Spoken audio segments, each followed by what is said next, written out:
সম্মানিত মুসলিম ভাইরা, আমরা মুসলিমের গুণগান সারা কোরআনে আল্লাহ করেছেন, তার বৈশিষ্ট্য বর্ণনা করেছেন। যারা মুসলিম তাদের বিশ্বাস আলাদা, যারা অমুসলিম তাদের বিশ্বাস আলাদা। এই দুনিয়াতে এক বিপরীত অবস্থা মানব জাতির মধ্যে আছে। কেউ জান্নাতের পথে চলে, কেউ জাহান্নামের পথে চলে। তো সেই হিসেবে যারা জান্নাতের পথে চলে তাদের জীবন আলাদা, তাদের কালচার সংস্কৃতি আলাদা, তাদের মনোভাব আলাদা, তাদের ড্রেস আলাদা, তাদের পারিবারিক জীবন আলাদা, তাদের সামাজিক জীবন পৃথক, তাদের দিন, তাদের রাত সবই একটা আলাদা বৈশিষ্ট্য বহন করে। ঠিক নয় কি? এখন দুইটা তো একরকম হতে পারে না, দুইটা কখনো একরকম হতে পারে না। কেউ আছে এই পৃথিবীতে সে ইচ্ছায় স্বেচ্ছায় আল্লাহর গজবের পথে, ধ্বংসের পথে সে পা বাড়ায়।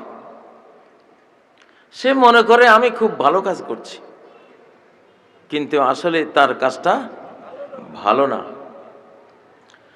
আল্লাহ বলেন, আল্লাযীনা দাল্লা সা'য়ুহুম ফিল হায়াতিদ দুনিয়া ওয়া হুম ইয়াহসাবুনা আন্নাহুম ইউহসিনুনা সুনআ। যাদের দুনিয়াতে যা করেছে দল্লা বিফলে গেছে, সাইয়ুহুম তাদের চেষ্টা, ফিল হায়াতিদ দুনিয়া দুনিয়ার জীবনে। ফেরাউন যা করেছে, রাজত্ব করেছে, খুব সুখ ভোগ অহংকার শক্তিমত্তা দেখিয়েছে, জুলুম অত্যাচার করেছে, ক্ষমতার সর্বোচ্চ শিখরে বহু বছর সে কাটিয়েছে। কিন্তু মরণের দিন সে দেখলো, আমার যাই ছিল এই জীবনে সবই ছিল ভুল। জীবনের পাতায় পাতায় যা কিছু ছিল লেখা সবই ছিল ভুল। আমরা কি এরকম হতে চাই? এই জীবনটা অনেক কঠিন একটা জিনিস। এই জীবনে ভুল করলে তার খেসারত আর কোনো দিন দিয়ে আপনি শেষ করতে পারবেন না। আগুনে আমরা কি 1 সেকেন্ড 2 সেকেন্ড আগুনের ভিতরে ফেলে দিলে থাকতে পারবো? অথচ কিছু করার নাই।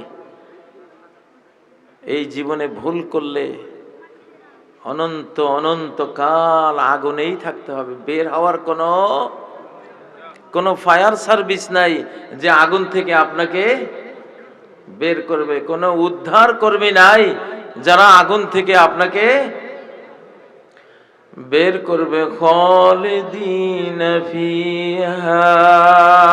এই জীবনে যদি আমরা ভুল করি, আমরা যদি পাপের পথে চলি, আল্লাহর বিরোধিতার পথে চলি, নবীর তরিকার বাইরে চলি, আমরা যদি মুহাম্মদ সাল্লাল্লাহু আলাইহি সাল্লামের উম্মত হয়েও আমরা যদি তার আদর্শের বাইরে চলি, তাহলে পরিণতিটা আগুন। فوالله ما بعد الدنيا دار إلا الجنة والنار আল্লাহর কসম এই দুনিয়ার পরে আর ঠিকানা দুইটাই আছে, হয় জান্নাত আর না হয় জাহান্নাম। 3 নাম্বার কোনো ঠিকানা নাই। তো আমরা মুসলিমরা আমাদের কি গুণ, কোরআনে আল্লাহ কি বলছেন, আমি মুসলিম হিসাবে কি কি গুণ থাকতে হবে, কিছু কথা আজকে আলোচনা করব। আল্লাহ তো বলেছেন, ইয়া আইয়ুহাল্লাযীনা আমানু, ওহে তোমরা যারা ঈমান এনেছো, সর্ববিষয়ে সর্ববিষয়ে ঈমান এনেছো। কোরআনে আল্লাহ বলার দেরি, তোমার বিশ্বাসের দেরি নাই। আল্লাহ রাসূল সাল্লাল্লাহু আলাইহি সাল্লামের একটি হাদিস সহিহ শুদ্ধভাবে তিনি বলেছেন, এটা তুমি শুনেছো সাথে সাথে মানবা, ঠিক না? আচ্ছা, তিনি তো বলেছেন, ইযা ওয়াকাআয যুবাবু ফি ইনা'i আহাদিকুম ফালিয়াগমিসহু, তোমাদের কারো পাত্রের মধ্যে, ভাতের প্লেটে হোক, দুধের মধ্যে হোক, তরকারির মধ্যে হোক, মাছি বসলে মাছিটাকে ডুবিয়ে দিও, মাছিটাকে ডুবিয়ে দিও। মাছি হয়তো কিনারে বসে আছে, তুমি ধাক্কা দিয়ে তারে ডালের মধ্যে ফেলে দাও, গুড়ের উপরে বসে আছে, গুড়ের মধ্যে ডুবাই দাও। ফালিয়াগমিসহু, যেখানে বসছে ওখানে ডুবিয়ে দাও। কেন ডুবাবা? আল্লাহ তার নবীকে জানাইছেন, ফাইন্না ফি আহাদি জানাহিহি দান, এ মাছির এক ডানায় রোগের জীবাণু জার্ম আছে, আরেক ডানায় শেফাআন, আরেক ডানায় কি আছে? শেফা আছে। তো মাছি বসেই প্রথম কি করে, রোগওয়ালা যে ডানা ওইটা খাদ্যের মধ্যে দিয়ে দেয়, ভাইরাস ছড়ায় দেয়। কিন্তু আরেক ডানে তার শেফা আছে, তুমি যখন পুরোটাকে ডুবাই দিলা, প্লাস মাইনাস হয়ে গেল, যোগ বিয়োগ হয়ে গেল। সে জারম দিছে, রোগ জীবাণু ঢুকাইছে, কিন্তু তুমি তার আরেক ডানো ডুবিয়ে দেওয়ার কারণে ওই জীবাণু নাশক যে ওষুধটা আল্লাহ তাআলা তার ডানার মধ্যে রাখছেন, ওইটা দিয়ে ওই জীবাণু কি হয়ে গেল। এখন এই হাদিসটা আমাদের অনেক আধুনিক মুসলমান মনে করবে এটা একটা কথা হইলো, অনেকের বিশ্বাস করতে কষ্ট হয়। কষ্ট হইলে বোঝা যাবে তার ভিতরে ঈমান এখনো শক্তিশালী হয় নাই। আমাকে বলতে হবে, আল্লাহ নবী বলছেন তো, সহিহ বুখারীতে আছে তো, এইটা যেহেতু রাসূল বলেছেন আমি সত্য বলে মানলাম, এইটার কোনো কারণ কজ আমার জানার দরকার নাই। আমার রাসূলের মুখ থেকে আসছে আমানতু বিল্লাহি ওয়া রাসূলিহি, আমি আল্লাহ রাসূলকে বিশ্বাস করলাম, কোনো যুক্তি তর্ক নাই।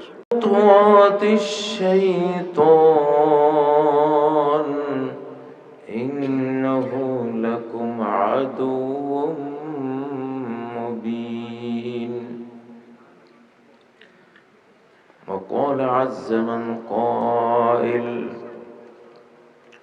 واعتصموا بحبل الله جميعا ولا تفرقوا إن الله وملائكته يصلون على النبي يا أيها الذين آمنوا صلوا عليه وسلموا تسليما اللهم صل على محمد وعلى آل محمد كما صليت على إبراهيم وعلى آل إبراهيم إنك حميد مجيد اللهم بارك على محمد وعلى آل محمد كما باركت على إبراهيم وعلى آل إبراهيم إنك حميد مجيد ভীমপুর দাখিল ও হাফিজিয়া মাদ্রাসার উদ্যোগে 20তম তাফসীরুল কোরআন মাহফিলের অধ্যকার সম্মানিত সভাপতি, সম্মানিত মুফাসসিরিনে কেরাম, উলামায়ে ইযম, মুফাক্কিরুল উম্মাহ, আইম্মাতুল মাসাজিদ, সম্মানিত সুধী, আমার সম্মুখে সমবেত সম্মানিত বেরাদারানে ইসলাম, পর্দার অন্তরালে সম্মানিত মাদারানে ইসলাম, আল্লাহ তাবারাকা ওয়া তাআলার দিকে মুতাওয়াজ্জিহ হচ্ছি, তার গুণগান করছি, তার তাসবিহ পড়ছি। সুবহানাল্লাহি ওয়া বিহামদিহি সুবহানাল্লাহ সুবহানাল্লাহিল আযীম সুবহানাল্লাহ ওয়ালহামদুলিল্লাহ ওয়া লা ইলাহা ইল্লাল্লাহ আল্লাহু আকবার ওয়া লা হাওলা ওয়া লা কুওয়াতা ইল্লা বিল্লাহ।